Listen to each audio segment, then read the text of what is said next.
terhormat kepada Bapak Kepala Sekolah SDN 12 Merasugihan dan kepada Dewan Guru SDN 12 Merasugihan yang saya hormati beserta tenaga pendidiknya. Pertama-tama mari kita panjatkan rasa syukur kita kehadirat Allah Subhanahu wa Ta'ala yang telah memberikan kita kesehatan sehingga kita dapat berkumpul dalam diseminasi atau sosialisasi modul 1.4 pendidikan guru penggerak pada hari ini dalam keadaan sehat walafiat. Keduanya selawat serta salam mari kita sanjungkan kepada junjungan kita Nabi Muhammad SAW dan semoga kita berikan syafaatnya hingga yaumul kiamat. Baiklah Bapak Ibu, saya di sini sebagai moderator akan memandu acara pada hari ini untuk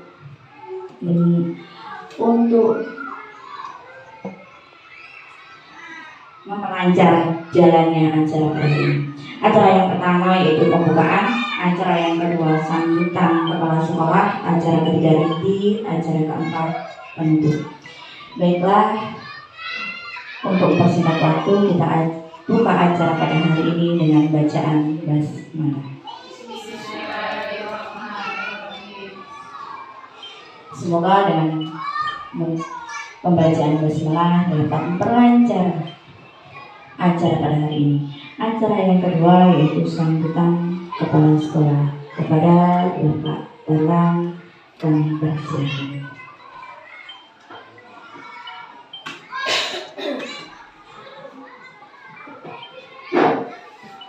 Assalamualaikum warahmatullahi wabarakatuh. Waalaikumsalam warahmatullahi wabarakatuh. Kepada Bapak Ibu Dewan Guru yang saya hormati, marilah kita bersama-sama memanjatkan syukur kehadirat Allah Subhanahu wa Ta'ala yang mana pada pagi yang cerah ini kita semua masih dalam lindungan Allah Subhanahu wa Ta'ala yang diberi kemurahan berupa kesehatan serta panjang umur sehingga pada pagi hari ini kita semua bisa duduk bersama, yaitu dalam rangka sosialisasi modul 1 pendidikan guru penggerak yang ada di SDN 12 Muara Sugihan. Keduanya sholawat muassalam mudah-mudahan dilimpahkan kepada junjungan kita Nabi Muhammad Sallallahu Alaihi Wasallam. Kepada Bapak Ibu guru yang saya hormati, jadi pada acara pagi hari ini kami di SDN 12 Muara Sugihan ini ada 2 CGP calon guru penggerak angkatan 9, yaitu Ibu Partini SPDSD dan Ibu Desi. Mari Bapak Ibu guru, khususnya yang belum mendaftarkan sebagai CGP untuk angkatan berikutnya, saya mengharapkan kepada Bapak Ibu untuk mengikuti atau mendaftarkan sebagai calon guru penggerak. Kenapa saya sarankan untuk masuk di CGP, calon guru penggerak? Karena kegiatan-kegiatan yang ada di calon guru penggerak ini ada hubungannya dengan kurikulum Merdeka. Jadi saya harapkan kepada Bapak Ibu guru yang belum mendaftar, kami mohon untuk mendaftarkan CGP angkatan ke-11. Selanjutnya kepada Bapak Ibu guru Jadi pada pagi hari ini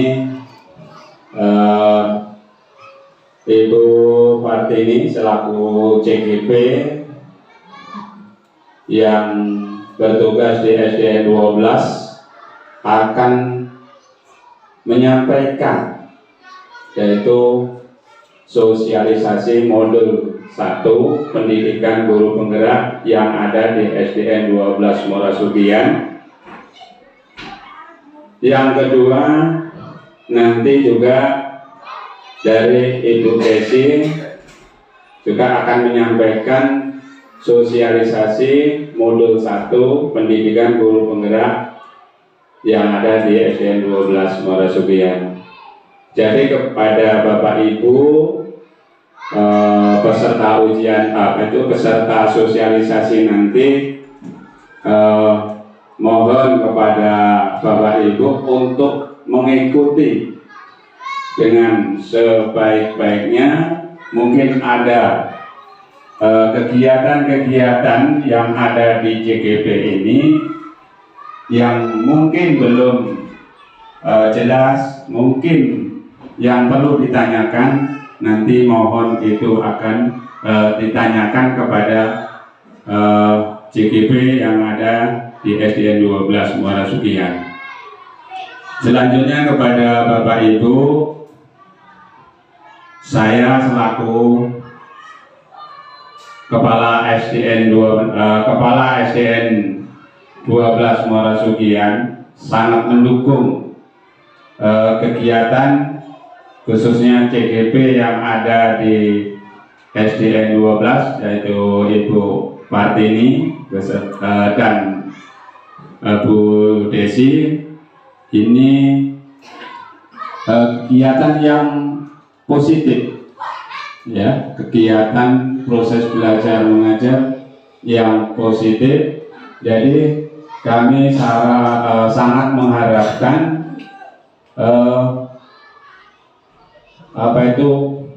memberikan ilmunya kepada rekan-rekan kita guru yang ada di SDN 12 ini.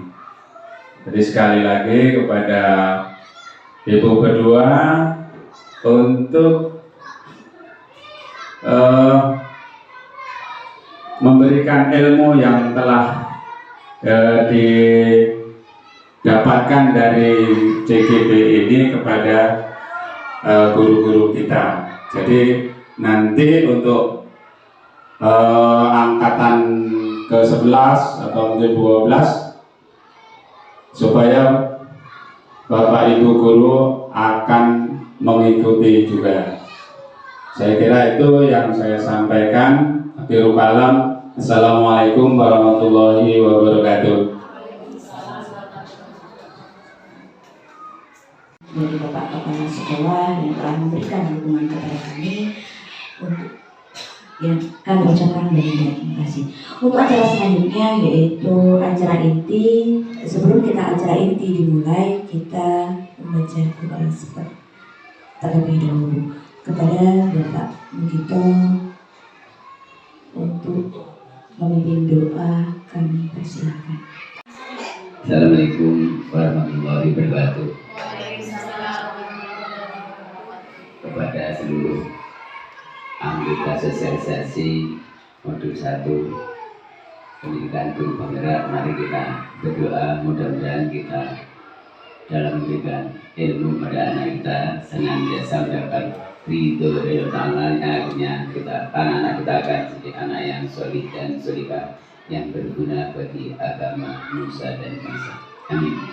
Allahumma sholli sayyidina Muhammad wa ala sayyidina Muhammad wa ala alihi hamdan amin hamdan syakirin hamdan wa bi ni'amahu wa ikabi majidah ya rabbana lakal hamdu kama yanbaghi li jalali wajhikal karim wa azim sultanik Allahumma salli ala sayyidina Muhammad sallallahu alaihi wa sallam jamil afwal wa taqdirna bihi ajat wa baruna bihi mujami'in wa tarfa'una bihi min al-darajat wa tabarruna bihi sulbi min jami'il fardil kati bataman Allahumma inna ma'adzika wa syukrika wa husni ibadatik qalbana bidubana wa latina jami'il muslimin ismat wa mu'minin wa ahya Muhammad Anasbaka melfa, akabla syah, wa melfa, wa nasbah Allahumma inna galalikan haramka wa tamatika masyadah batika masbah Rabbi beli wal walidayya wa kumakama rabbi su'ila la ilaha anta subhanaka inni kuntu min zalimin Rabbana zalamna anfusana la taghfirna lana nafsina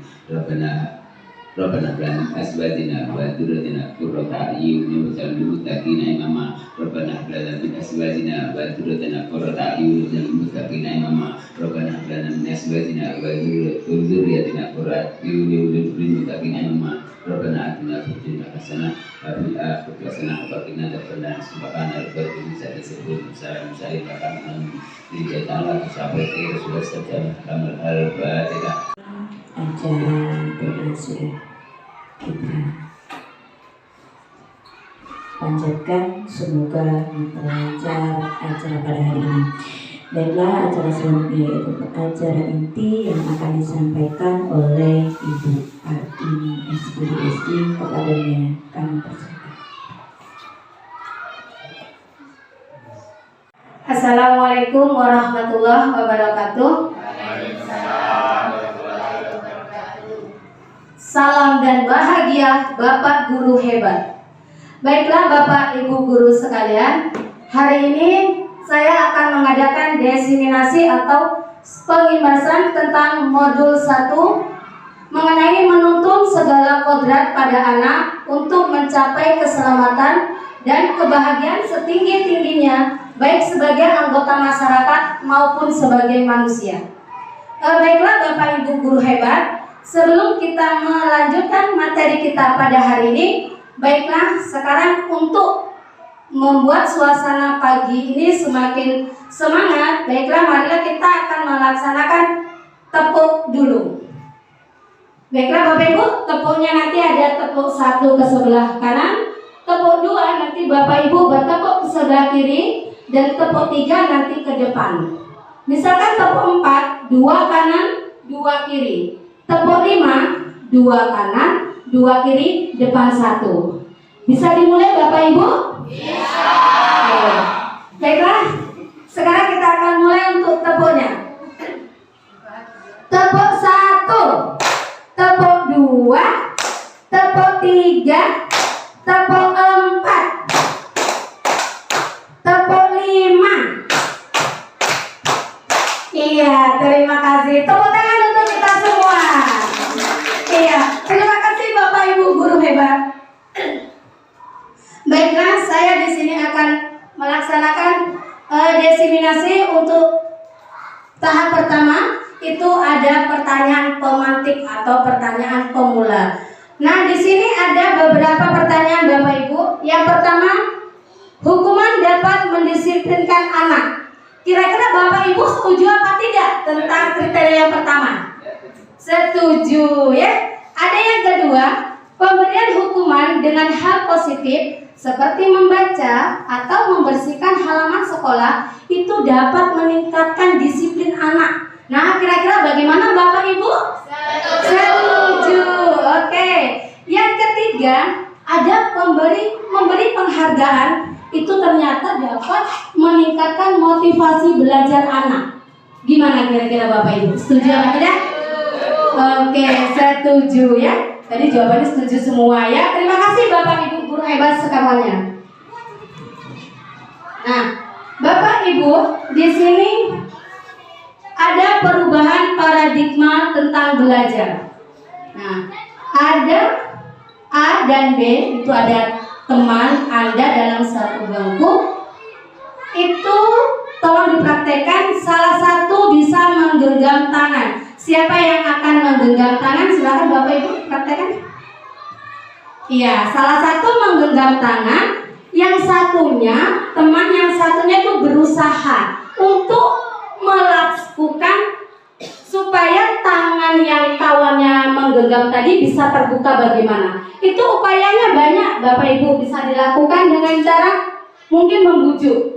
Ada yang mengancam, mengherdik, merayu, dan menyuap. Jadi kepalan tangan yang telah dilakukan kawan Bapak, teman Bapak Ibu tadi, Ibu berusaha membujuknya. Bagaimana cara membujuk? Ayo dong dibuka kepalan tanganmu, ada apanya di dalamnya? Tuh ya, bisa menggunakan kata-kata seperti itu. Terus mungkin mengancam, ayo buka. Kalau kamu tidak membuka, saya cegat kamu nanti di ujung gang. Kalau pulang lewat depan rumah saya, kamu akan saya pukul. Nah, itu sifatnya mengancam. Ada yang merayu, ayo dong buka kepalan tangannya. Kalau dibuka, nanti akan saya kasih hadiah loh. Mau nggak? Mungkin seperti itu ya. Itu upaya beberapa yang dilakukan kawan Bapak Ibu tadi supaya bisa membuka tangan. Nah, apa yang akan terjadi? Kira-kira Bapak Ibu tadi diherdik, dibujuk, dibuka tidak kira-kira kepala tangannya tadi? Dibuka nggak Bapak Ibu? Ada yang tidak, ada yang dibuka. Iya. Yang tidak kenapa? Mungkin bisa memberikan alasan kenapa kok tidak dibuka? Kan tangan saya sendiri, mau saya sendiri dong. Oh iya benar. Mau tangan itu tangan saya sendiri. Mau saya buka, mau tidak, itu kan punya saya. Ya. Nah iya benar. Tepuk tangan dong untuk jawabannya. Iya ya. Terima kasih. Nah, ini ada perubahan tentang paradigma ilusi kontrol. Ada yang pertama, ilusi guru mengontrol murid. Nah, seperti tadi contohnya, buka kepalan tanganmu. Itu tergantung muridnya, mau buka, mau tidak. Itu murid yang murid yang punya wewenang. Bagaimana tergantung konteks murid itu. Kalau mau dibuka ya saya buka kepalan tangan saya, kalau tidak ya sudah, tidak akan saya buka. Itu tergantung kebutuhan sang murid tersebut. Yang kedua, ada kritik membuat orang merasa bersalah dalam menguatkan karakter. Contohnya, ini ada anak yang tidak mengumpulkan PR atau tugas mungkin ekstra pramuka. Kok banyak anak yang absen? Mungkin si Abdul sini. Mungkin Abdul, kenapa kok kamu kemarin tidak berangkat pramuka? Iya Bu, mungkin baju saya basah. Abdul, kamu harus berangkat ya. Karena kalau kamu tidak berangkat, Ibu sebagai pembina pramuka kamu bisa nanti kena marah Bapak Kepala Sekolah. Kamu mau kalau Ibu Ibu pembina kena marah Bapak Kepala Sekolah? Nah, itu membuat sang anak merasa bersalah. Oh iya, kalau saya tidak berangkat, berarti pembina saya nanti akan kena marah Bapak Kepala Sekolah. Itu anak cenderung menyalahkan dirinya sendiri. Nah, yang selanjutnya, ilusi bahwa semua penguatan positif efektif bermanfaat. Ilusi tentang penguatan positif. Penguatan positif itu kita kembalikan lagi dengan keyakinan kelas masing-masing. Yang selanjutnya, ilusi bahwa orang dewasa memiliki hak untuk memaksa. Seperti tadi, pembina pramuka tadi. Dia akan memaksa karena dia merasa lebih dewasa, dia akan memaksa anak yang di bawah umurnya lebih kecil. Dia akan paksa. Kamu harus berangkat sekolah terus, kamu harus mengerjakan tugas. Tanpa dia ketahui atau tanpa dia sadari latar belakang atau kenapa alasan anak tersebut tidak melaksanakan tugasnya.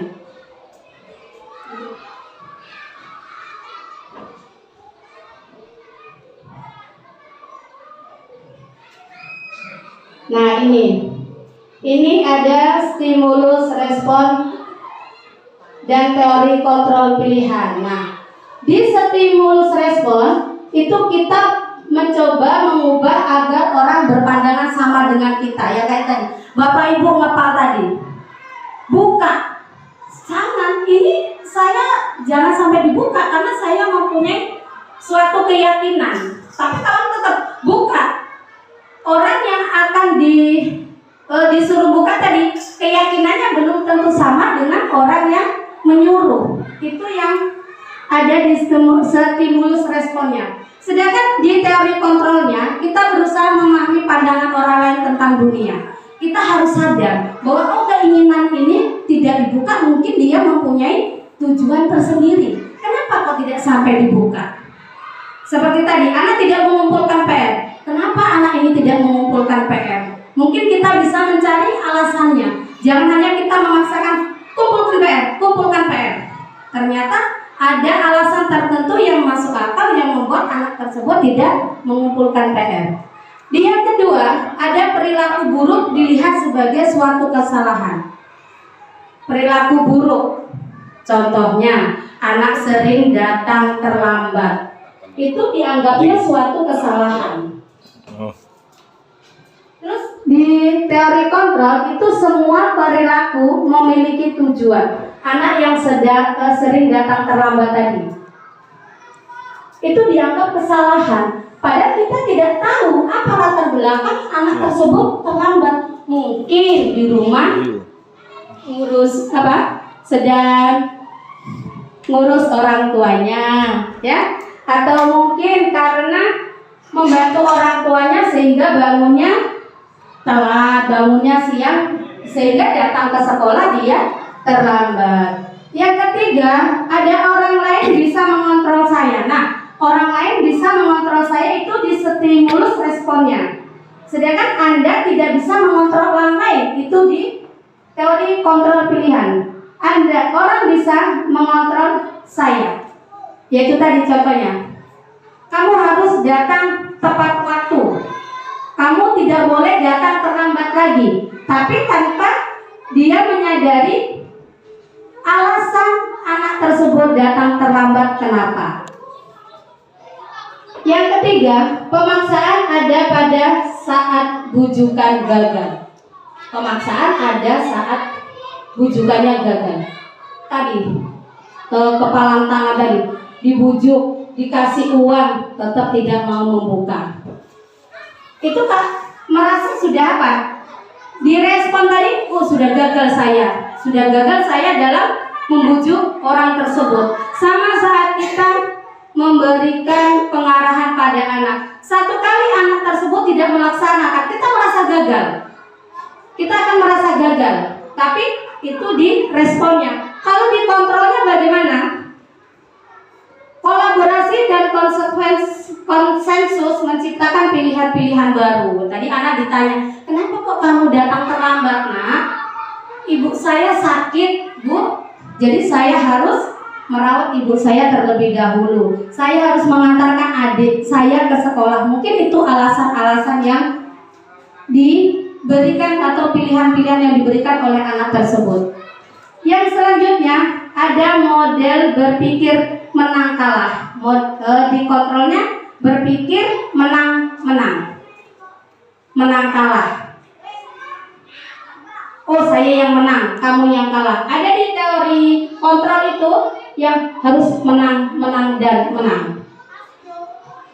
Selanjutnya ada di disiplin positif. Teori kontrol menurut Dr. William Blass, itu Anda tidak mengontrol orang lain, hanya Anda yang bisa mengontrol diri Anda. Seperti jawaban rekan Bu Siti Ismiah tadi. Kenapa kok nggak mau buka? Ya tidak, karena yang mau buka itu kepala tangan tuh hanya saya. Mau saya buka, mau tidak saya buka, itu yang mengontrol saya. Ya, jadi tidak ada orang lain yang bisa mengontrol kalau bukan diri saya sendiri. Nah, di sini di poin ini ada makna disiplin. Belajar kontrol diri dengan menggali potensi kita agar tercapai tujuan mulia, yaitu sesuatu menjadi seseorang yang tak inginkan berdasarkan nilai-nilai yang kita hargai. Itu makna daripada disiplin. Selanjutnya, di teori kontrol itu ada semua perilaku memiliki tujuan. Kayak tadi, seperti yang terlambat tadi. Dia punya tujuan, kenapa dia datang terlambat? Di teori ini ada yang namanya dengan teori motivasi. Motivasi ini ada dua, ada yang motivasi dari eksternal, ada yang motivasi dari internal atau ekstrinsik dan intrinsik. Kalau dari ekstrinsik atau dari luar itu motivasi untuk, contohnya untuk menghindari hukuman tadi. Saya takutlah mau datang terlambat, nanti saya kena hukuman. Dia tidak melaksanakan datang tepat waktu karena takut. Dia harus melaksanakan datang tepat waktu tadi karena takut. Takut apa? Kena hukuman. Hukuman dari siapa? Mungkin dari wali kelasnya, mungkin dari guru piket. Makanya itu faktornya ini berasal dari luar atau dari orang lain. Yang kedua, ada untuk mendapatkan imbalan. Nah, saya harus belajar. Pokoknya semester ini saya harus mendapatkan ranking 1. Itu juga faktornya dari mana? Dari luar, dari faktor eksternal. Karena kalau tidak ada imbalan seperti itu, mungkin anak itu akan malas belajar. Itu faktor dari eksternal. Nah, ada juga nilai-nilai kebajikan universal. Nah, ini yang perlu kita sikapi bersama. Nilai-nilai kebajikan universal itu tentang keyakinan kelas. Sekarang faktor yang dari eksternal tadi kita akan jadikan sebagai acuan supaya kita bisa menyadari faktor yang ada di dalam diri kita sendiri atau faktor dari intrinsik diri kita. Ya, baliknya lagi kemana? Kita kembalikan lagi keyakinan kelas. Misalkan ada anak datang terlambat. Kenapa kamu datang terlambat? Mungkin alasannya orang tuanya sakit, saya harus ngurus orang tua dulu, mau mengantarkan anak dulu sehingga saya datang terlambat. Kita kembalikan lagi kepada keyakinan kelas. Kita tanya, nah, apakah tindakan kamu ini kira-kira sudah dengan sesuai dengan keyakinan kelas kita? Dia pasti akan menjawab, tidak, Bu. Terus keyakinan kelas mana yang kira-kira belum kamu pahami? Mungkin tidak melaksanakan tanggung jawab, ya. Itu. Jadi anak akan memulai mempositifkan dirinya. Itu yang bagus adalah dimulai dari diri sendiri, bukan dari faktor eksternal tadi.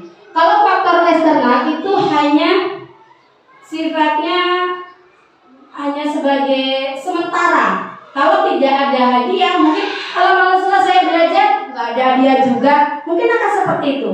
Saya malah datang pagi, sekarang sudah nggak ada hadiah. Nah, itu yang bisa memupuskan motivasi diri sang anak tersebut. Yang selanjutnya, teori kontrol menurut William ini adalah model berpikir menang-menang tadi, berkolaborasi, konsensus, menciptakan pilihan-pilihan. Nah, di sini ada 5 posisi kontrol guru. Yang pertama, guru sebagai penghukum. Yang kedua, guru sebagai pembuat rasa bersalah. Yang ketiga, guru sebagai teman.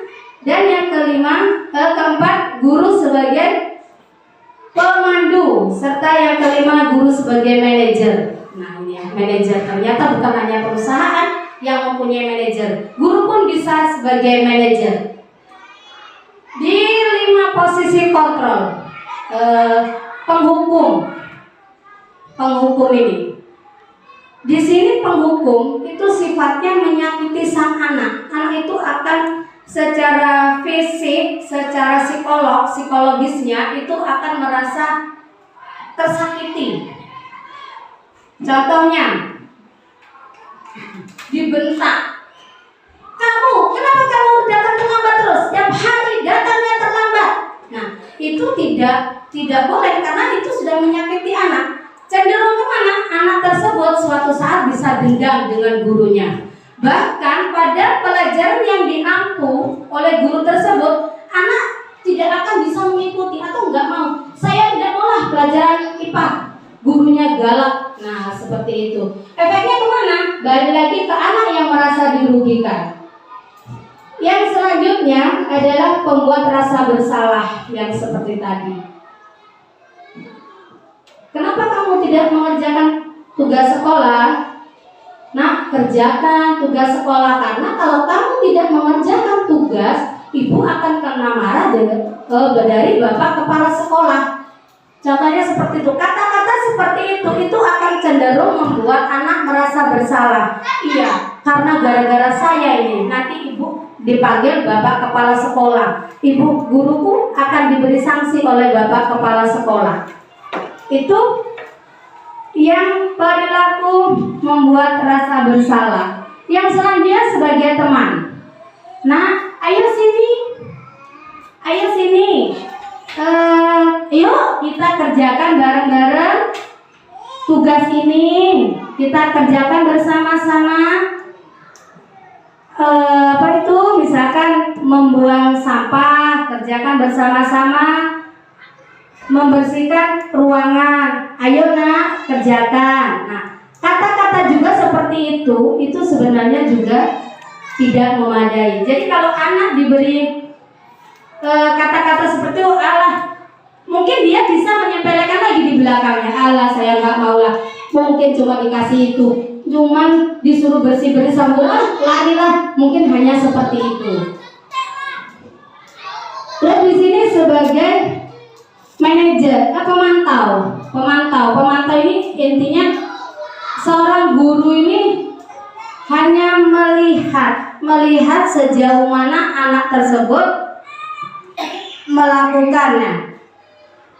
Terus ada yang sebagai manajer. Nah, manajer ini bisa diharapkan seorang guru di sini bisa mengarahkan kesalahan-kesalahan anak tersebut kembali lagi kepada keyakinan kelas yang telah disepakati bersama. Baiklah Bapak Ibu guru hebat, sekarang kita akan memasuki tentang nilai-nilai kebajikan universal. Nilai-nilai kebajikan universal itu adalah sifat positif di mana yang merupakan tujuan mulia yang ingin dicapai setiap individu. Nilai-nilai tersebut bersifat universal dan lintas bahasa, suku, bangsa, agama maupun latar belakang. Adapun nilai-nilai kebajikan universal yang ingin dicapai oleh setiap anak Indonesia, yakni kita kenal dengan profil pelajar Pancasila. Yang pertama, itu ada beriman, bertakwa kepada Tuhan Yang Maha Esa, dan berakhlak mulia. Yang kedua, ada mandiri. Yang ketiga, bernalar kritis. Yang keempat, berkebinekaan global. Yang kelima, bergotong royong. Dan keenam, kreatif. Untuk beriman dan bertakwa kepada Tuhan Yang Maha Esa, itu kita bisa membiasakan dengan berdoa sebelum belajar dan mengakhiri sesudah pembelajaran. Itu kita melaksanakan pembiasaan berdoa. Berarti kita sudah menciptakan ketakwaan murid-murid kita kepada Tuhan Yang Maha Esa. Yang kedua yaitu mandiri. Mandiri di sini contohnya anak bisa mengerjakan pekerjaannya dengan sendiri tanpa bantuan orang lain. Berangkat sekolah sendiri. Anak juga di sini bisa bertanya sesuai dengan apa yang belum materi yang belum dikuasai oleh anak tersebut. Anak juga bisa menyusun jadwal rutin belajar mereka sendiri. Itu termasuk anak yang anak mandiri. Sekarang anak bernalar kritis. Anak bernalar kritis ini contohnya, anak tersebut mampu menerima masukan dari orang lain, mengolahnya serta menyampaikan pendapat atau menyimpulkan dari hasil penerimaannya tadi. Contohnya, sekarang Bapak Ibu bisa memberi pertanyaan pemantik. Misalkan Bapak Ibu masuk ke dalam kelas nih, tiba-tiba gaya saja Bapak Ibu, terpeleset nak, gitu kan. Terus mungkin anak-anaknya ngomong, kenapa Bu? gitu. Nah, di depan kelas kita tuh ada genangan air. Makanya ibu tadi terpeleset. Nah, kok air bisa menggenang di situ, kenapa? Mungkin anak-anak bisa menjawab pertanyaan gurunya tadi. Iya bu, kan semalam hujan, makanya airnya menggenang gitu kan. Nah, nak, sekarang cuaca, bagaimana cuaca hari ini nak? Panas bu. Oke, setelah pembelajaran bisa mungkin guru menunjuk salah satu atau anak disuruh keluar untuk melihat genangan air tadi. Nah, coba yuk kita keluar, kita lihat genangan air tadi. Bagaimana nak genangannya? Bu, sudah tidak ada genangannya. Mungkin guru memberi pertanyaan, kenapa kok sudah tidak ada nak? Kemana airnya? Apakah ada yang menyerap tadi? Atau ada yang menguras airnya? Tidak bu, mungkin anak-anak akan menjawab seperti itu. Ada bu, karena menguap.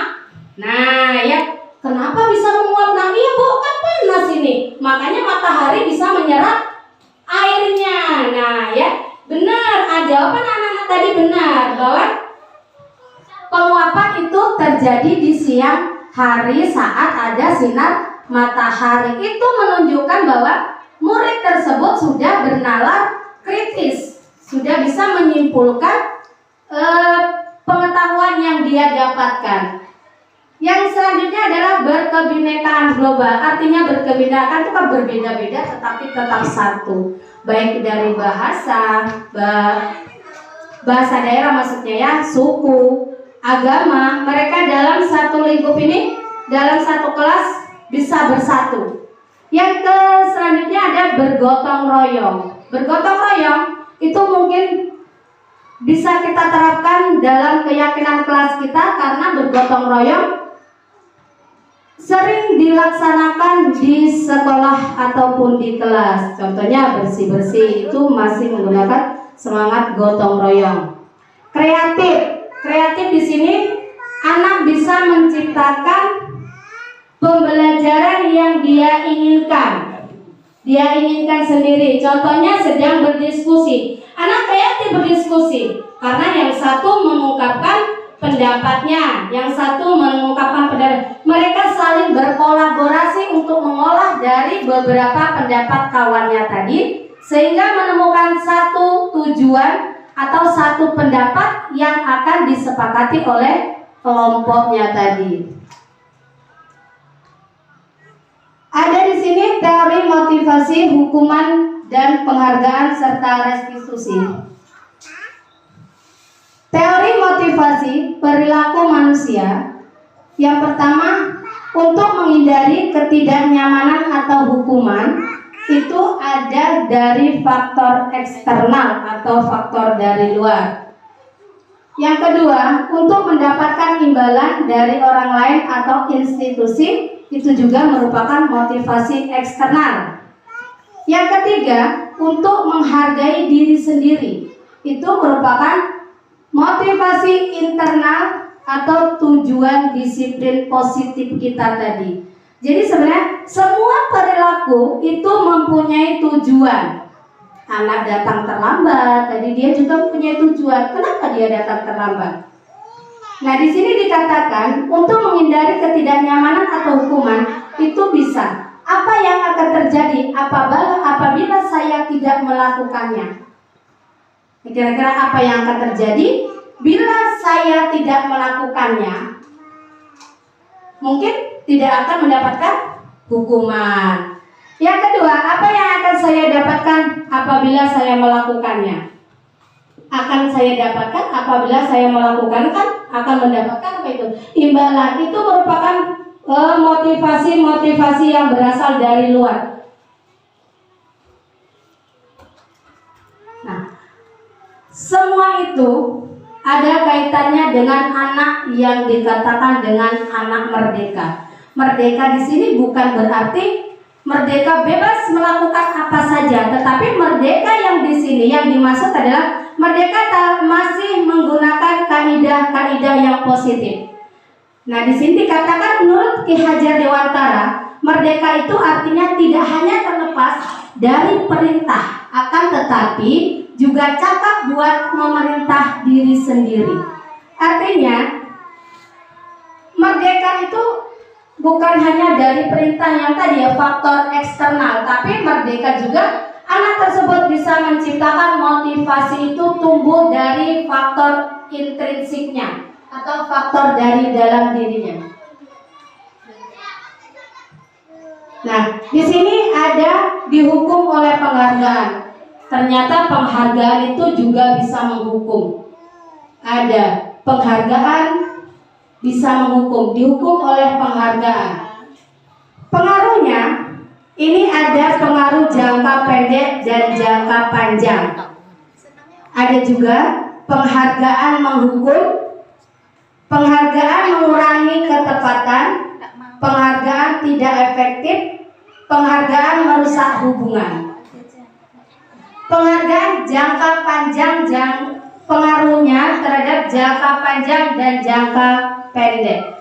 Jangka pendek, anak tersebut akan jadi mengharapkan saja, terbiasa mengharap. Saya tidak mau belajar. Nah, belajar yang rajin. Karena dengan kamu belajar, kamu akan naik kelas, kamu akan ranking 1, nanti akan mendapatkan hadiah, diberi penghargaan. Padahal penghargaan tersebut sifatnya apa? Menghukum. Anak tersebut akan memang merasa bangga, tapi sifatnya hanya sementara. Kalau tidak ada hadiah, mungkin akan malas untuk belajar. Penghargaan menghukum mungkin hampir sama dengan yang tadi pengaruhnya. Penghargaan mengurangi ketepatan. Di sini penghargaan mengurangi ketepatan. Jadi dari penghargaan tadi, anak mungkin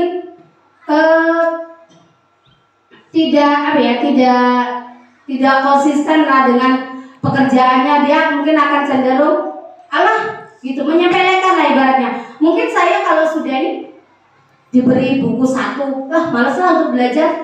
Hadiahnya cuma tas, malas lah saya untuk belajar. Mungkin itu seperti itu. Penghargaan tidak efektif. Ada penghargaan merusak hubungan. Itu juga sangat bernilai penting. Ada yang juara 1, ada yang juara 2, 3, bahkan ada yang tidak juara. Ini yang juara 1 suruh maju ke depan, juara 2 suruh baris, juara 3 suruh baris. Bagaimana dengan yang tidak juara? Dia akan di belakang dengan merasa sedih. Dia pasti akan berpikir, kamu juara, sana yang dengan juara, saya kan tidak juara, biarlah saya duduk di belakang. Kamu yang dapat hadiah silakan maju ke depan. Dia akan jiwanya akan merasa ada kesenjangan antara yang juara 1 dengan yang tidak juara tadi. Jadi ada perasaan hubungannya itu tidak enak lagi lah gitu ya ibaratnya. Jadi ada sekat, ada jarak ibaratnya seperti itu. Penghargaan menurunkan kualitas. Iya.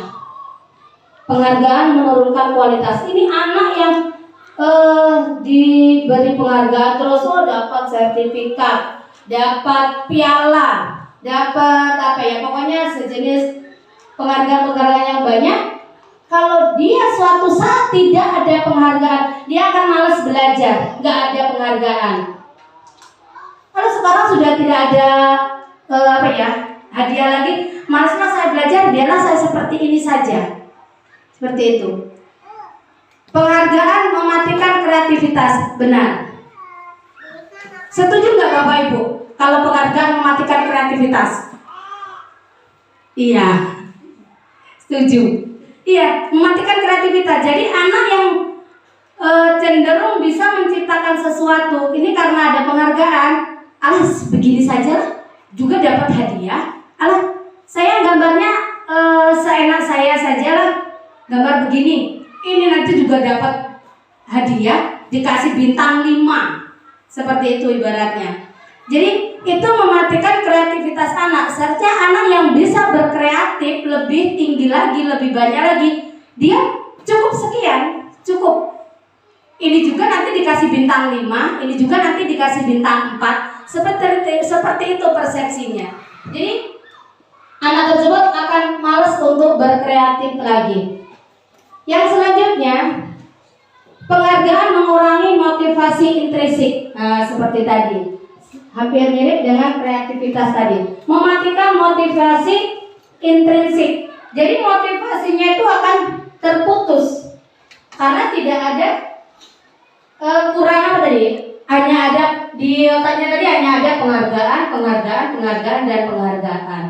Jadi males gitu ya ibaratnya, jadi tidak semangat lagi untuk membuat yang lebih motivasinya tadi, tidak semangat. Nah, di sini bentuk program kebajikan apresiasi.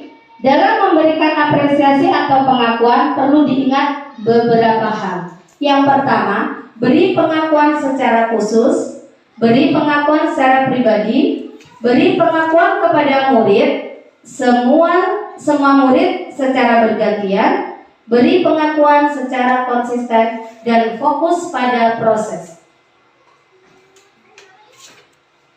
Contoh pengakuan apresiasi kebajikan. Yang pertama ada pembuka, terus nilai kebajikan serta situasi. Pembukanya, kemarin saya perhatikan.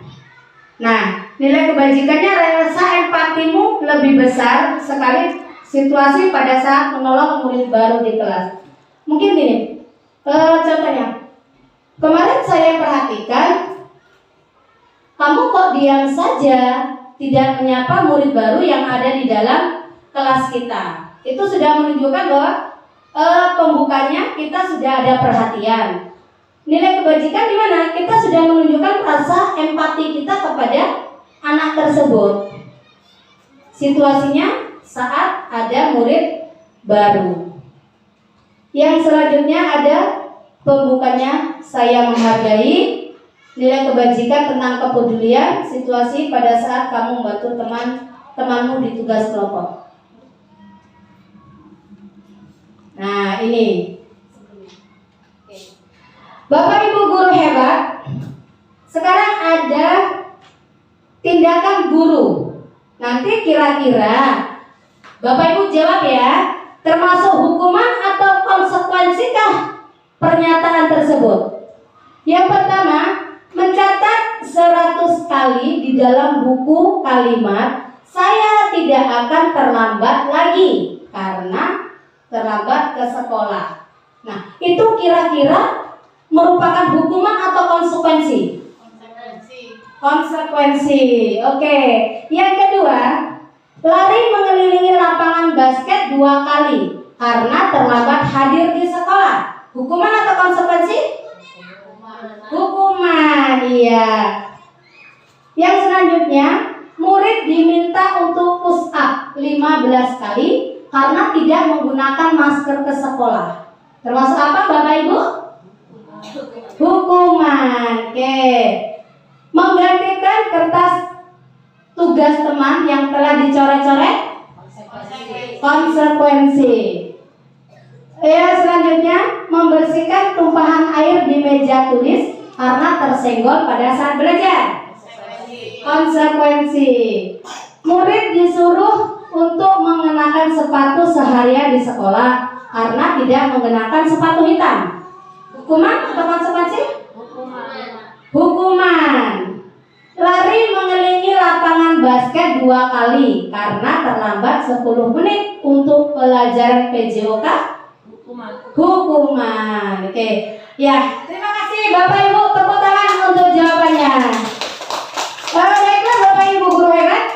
Sekarang kita akan melihat hasil dari jawaban Bapak Ibu guru sekalian. Silahkan bisa melihatnya yang sesuai dengan jawaban Bapak Ibu guru hebat tadi.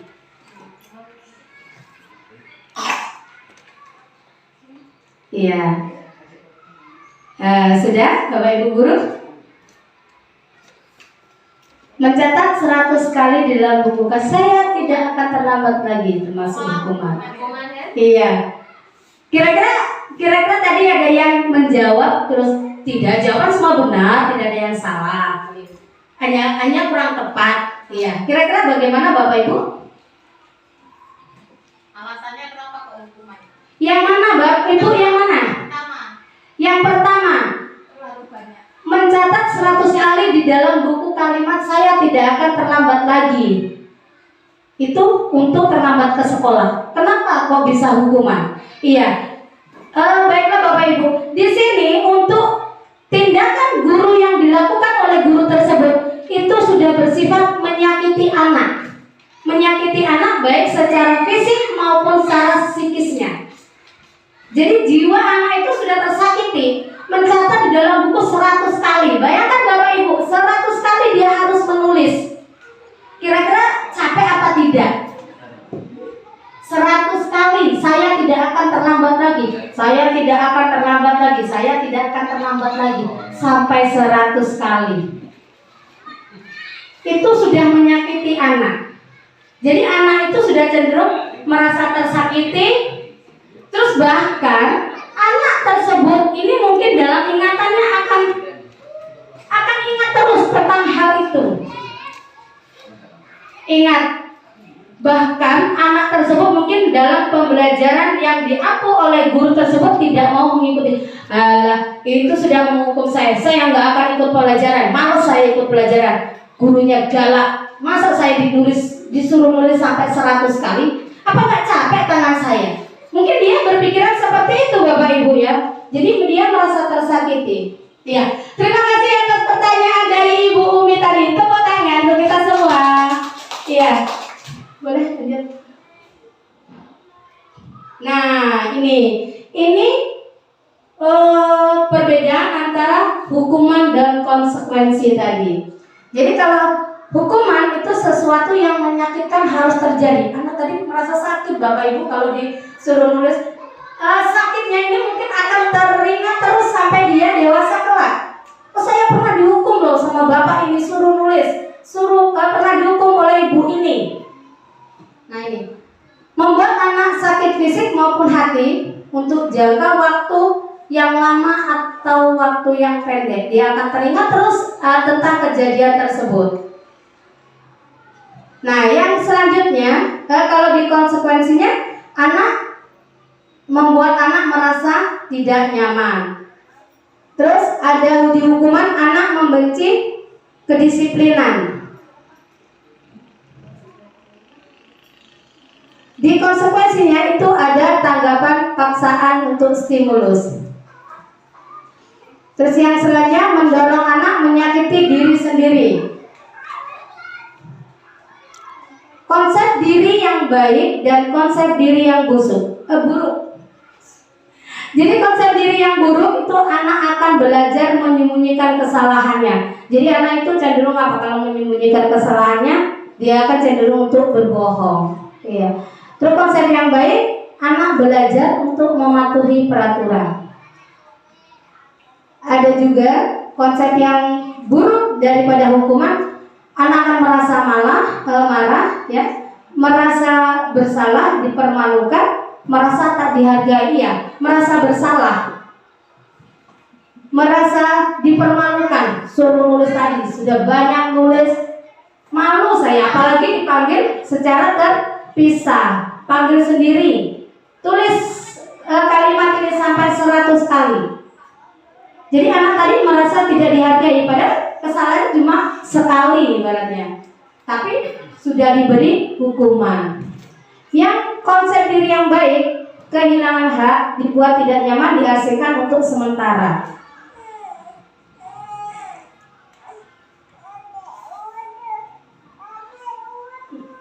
Nah, di sini ada tentang keyakinan kelas. Bapak Ibu sudah buat kira-kira keyakinan kelas? Iya, ya mungkin ada yang sudah, ada yang belum. Kalau peraturan kelas sudah, iya ya. Peraturan kelas sudah. Terus keyakinan mungkin belum, ada yang sudah dan ada yang belum. Baiklah Bapak Guru hebat, di sini peraturan kelas itu sesuatu atau bentuk peraturan yang akan digunakan untuk menunjang bentuk daripada peraturan keyakinan kelas.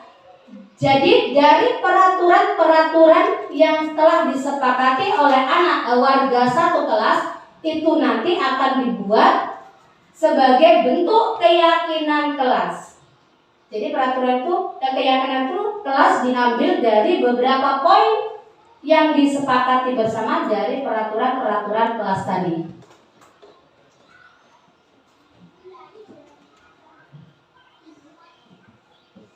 Nah, ini perbedaan tentang contoh kesepakatan kelas dan keyakinan kesepakatan kelas ya, yang sudah diambil dari beberapa peraturan kelas tadi. Yang pertama ada datang tepat waktu dan mengucap salam, menjaga kebersihan sekolah, berdoa sebelum dan sesudah kegiatan, aktif dalam pembelajaran, serta tertib. Kesepakatan kelasnya, kami guru dan murid saling menyayangi. Kami murid yang semangat belajar, kami murid yang peduli dengan teman-teman. Nah, kegiatan pendalaman keyakinan kelas ini ada tabel T dan Y. Norma itu kalau terdengar, contohnya ada norma terdengar, norma berperilaku, dan norma terlihat. Norma yang terdengar itu contohnya, yuk bantu saya, kita bisa selesaikan ini bersama, terima kasih, tolong ya, permisi. Itu yang norma terdengar Bapak Ibu ya. Nah, kalau yang terlihat bagaimana? Mereka berempati terhadap perasaan orang lain, memegang barang milik orang lain yang hanya dengan mendengarkan dengan seksama, senantiasa berbuat baik, berperilaku, tersenyum ramah, ya, memberikan salam hormat, berjabat tangan, itu bentuk perilakunya. Terus memberikan ruang bekerja, postur tubuh yang tenang, itu merupakan bentuk perilaku. Adapun norma yang hormat itu tampak seperti datang tepat waktu, tidak tampaknya seperti apa? Sering hadir terlambat, itu yang tampaknya, tampak tidak sepertinya. Yang tampak seperti menyapa teman dan guru setiap hari, yang tidak tampak tak acuh, cuek. Kalau ada guru lewat, diam saja, tidak pernah menyapa, apalagi memberi berjabat tangan, menyapa saja pun tidak. Itu berarti dia tidak menandakan hormatnya kepada guru. Yang selanjutnya itu adalah tampak seperti mengembalikan barang teman yang telah dipinjam dan mengucapkan terima kasih. Tidak tampaknya tidak mengembalikan barang yang telah dipinjam dan meletakkan sembarangan. Mungkin sering kita jumpai ya Bapak Ibu di kelas kita. Mungkin anak minjam, tapi dia tidak mengembalikan atau dikembalikan dengan cara dilempar tanpa mengucap apa? Terima kasih ya. Itu berarti hormatnya belum ada, hormatnya dengan guru belum ada. Untuk bekerja, tampak seperti tekun bekerja dan menyimak guru. Ini kalau ada guru menerangkan, dia sudah menyimak. Berarti dia kegiatannya untuk keyakinan kelas yaitu di bekerja. Tidak tampaknya tidak mendengarkan guru dan acuh tak acuh, dia cuek. Mungkin sembar main, tidak pernah memperhatikan guru saat memberi materi pembelajaran. Yang selanjutnya menyerahkan tugas tepat waktu. Tidak tampaknya tugas tidak diberikan. Ini mungkin sering kita jumpai ya Bapak Ibu ya. Iya, sering kita jumpai ya, karena anak tadi berbeda karakter, berbeda keinginan, mungkin berbeda juga tujuannya tadi.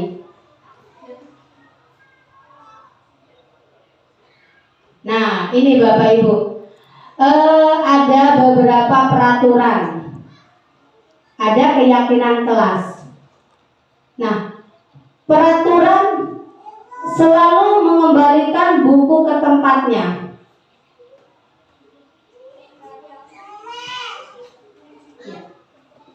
Nah, ini termasuk tanggung jawab. Terus dilarang mengganggu orang lain. Berarti termasuk keyakinan kelas yang menghormati orang lain ya. Dilarang melakukan kekerasan. Itu menjaga apa? Keselamatan orang lain. Dilarang menggunakan narkoba. Termasuk apa Bapak Ibu? Menjaga kesehatan, ya. Bergantian atau menunggu giliran menggunakan masker. Ini juga untuk menjaga kesehatan. Jangan berlari di kelas atau koridor. Termasuk menjaga keselamatan dan keamanan.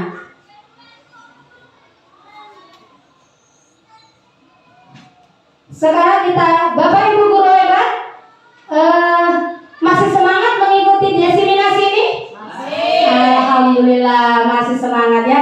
Boleh Bapak Ibu sambil ngopi, sambil minum, silakan ya.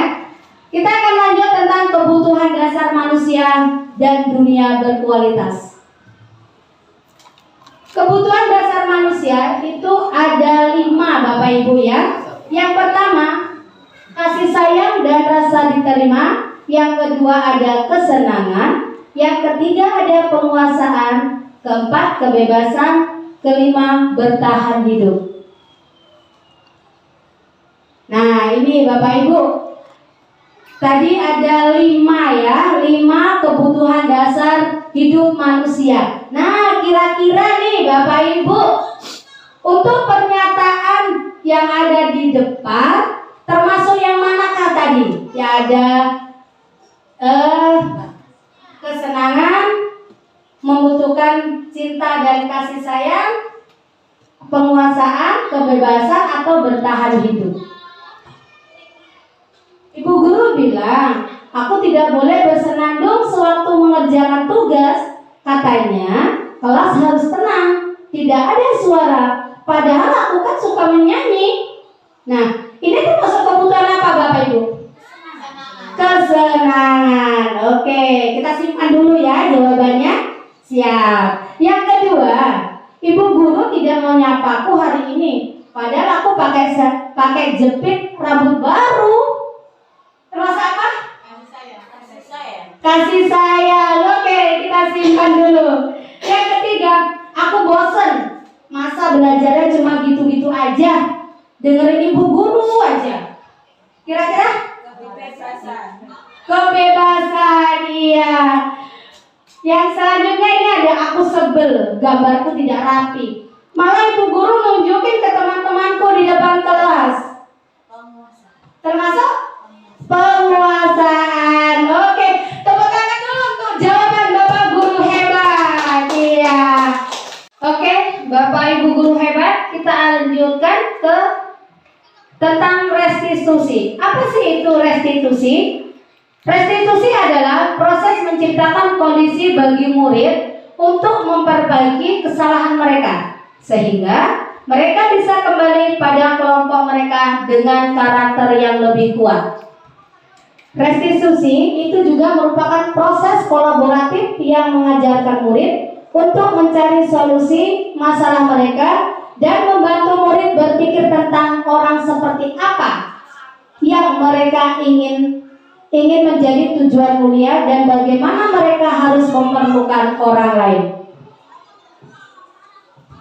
Nah, Bapak Ibu, di sini ada tentang restitusi itu ada identitas gagal dan ada identitas sukses. Identitas gagal itu di hukuman, sesuatu yang menyakitkan harus terjadi, tidak nyaman untuk murid atau anak untuk jangka waktu panjang. Korban mendapatkan keadilan, murid akan tersakiti, perilaku pasif agresif meningkat, sistem tidak akan berjalan bila murid tidak takut. Berlakunya hanya pada sebuah instruksi, tidak berlanjut pada kehidupan nyata. Sedangkan di identitas sukses itu ada disiplin yang terdiri dari konsekuensi dan restitusi. Konsekuensi di sini sesuatu yang harus terjadi, tidak nyaman untuk murid atau anak dalam jangka waktu pendek. Kalau yang hukuman tadi panjang, di sini yang pendek kalau konsekuensi. Terus korban bisa diabaikan, murid atau anak dibuat tidak nyaman. Penguatan hanya bertahan dalam waktu jangka pendek. memerlukan monitoring dan supervisi terus-menerus dari guru, membantu penerapan mengikuti peraturan dalam masyarakat. Dalam restitusi itu ada beberapa restitusi merupakan pilihan dalam menerapkan masalah-masalah tadi. Bapak Ibu guru bisa menggunakan yang namanya dengan restitusi, yaitu untuk menguatkan murid atau anak dalam waktu jangka panjang. Korban mendapatkan ganti, murid atau anak mendapatkan penguatan, masalah terpecahkan, murid belajar bertanggung jawab untuk perilakunya. Fokus pada pemecahan masalah dalam jangka waktu panjang. Nah, ini Bapak Ibu ya, ciri-ciri restitusi. Yang pertama ada restitusi itu bisa menebus kesalahan, namun untuk belajar dari kesalahan tersebut. Yang kedua ada memperbaiki hubungan. Yang ketiga tawaran bukan paksaan. Restitusi menuntut untuk melihat ke dalam diri. Restitusi mencari kebutuhan dasar yang mendasari tindakan. Restitusi diri adalah cara yang paling baik. Restitusi fokus pada karakter bukan tindakan. Restitusi fokus pada solusi. Restitusi mengembalikan murid yang berbuat salah pada kelompoknya. Nah, ini penerapannya Bapak Ibu ya. Ada yang namanya dengan segitiga restitusi. Yang pertama adalah memvalidasi kebutuhan. Yang kedua, menanyakan tentang menstabilkan identitas dulu, baru memvalidasi kebutuhan, dan yang ketiga adalah menanyakan keyakinan. Nah, ini untuk membuat anak merasa gagal. Yang merasa gagal karena berbuat salah menjadi positif terhadap dirinya. Mungkin guru berkata, berbuat salah itu hal yang manusiawi. Tidak ada manusia yang sempurna. Bapak Ibu juga buat salah. Kita pasti bisa menyelesaikan permasalahan ini.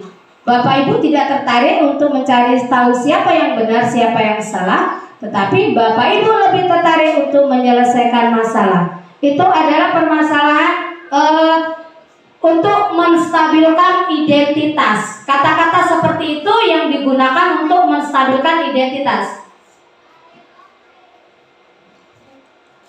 Nah, yang ini yang kedua yaitu memvalidasi kebutuhan. Mungkin Bapak Ibu bisa berkata, kamu bisa saja melakukan hal yang buruk, tapi kamu tidak melakukannya. Kamu pasti punya alasan mengapa melakukannya. Memvalidasi kebutuhan ini adalah menanyakan anak, kenapa anak melakukan hal tersebut. Nah ini yang terakhir yaitu menanyakan keyakinan. Dari semua permasalahan tadi, baik mengidentitas individu, validasi masalah, baliknya kemana? Ke restitusi. Jadi di sini kita akan menanyakan keyakinan. Kita balikkan lagi keyakinan yang ada di kelas, ya. Apa nilai-nilai yang kita percaya di dalam kelas atau sekolah kita? Apakah yang ketiga ada menanyakan keyakinan, ya. Bapak Ibu, di sini Bapak Ibu mungkin bisa menanyakan apa nilai-nilai yang kita percaya di sekolah. Kita balik lagi kemana? Ke keyakinan kelas kita masing-masing. Jadi setiap permasalahan dari anak kita kembalikan lagi ke keyakinan kelas kita.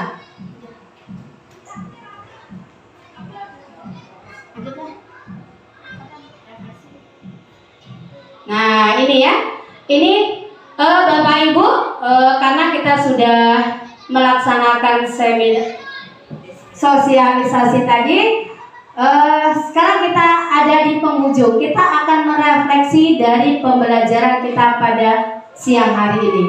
Nah, setelah Bapak Ibu mendengarkan pemaparan tadi, apa kira-kira hal baru apa yang mengubah paradigma Bapak Ibu yang sudah didapatkan di sini? Ya. Terus yang kedua, perasaan apa yang muncul setelah mengikuti sesi ini? Bagaimana perasaan sesi ini? Senang. Senang? Iya ya. Terus peran Among seperti apakah yang sudah Bapak Ibu lakukan selama mengikuti desiminasi atau pengibasan pada hari ini? Bapak Ibu bisa berpikir atau merefleksikan diri sendiri, seperti apa, pamong seperti apa yang sudah saya laksanakan selama ini. Nah, kedepannya saya akan menjadi pamong seperti apa, guru seperti apa setelah saya mengikuti pengibasan daripada modul 1 ini. Bapak Ibu guru hebat, demikianlah pemaparan atau desiminasi yang sudah saya lakukan pada modul 1 ini. Saya mengucapkan terima kasih atas perhatiannya dan saya akhiri. Assalamualaikum warahmatullahi wabarakatuh.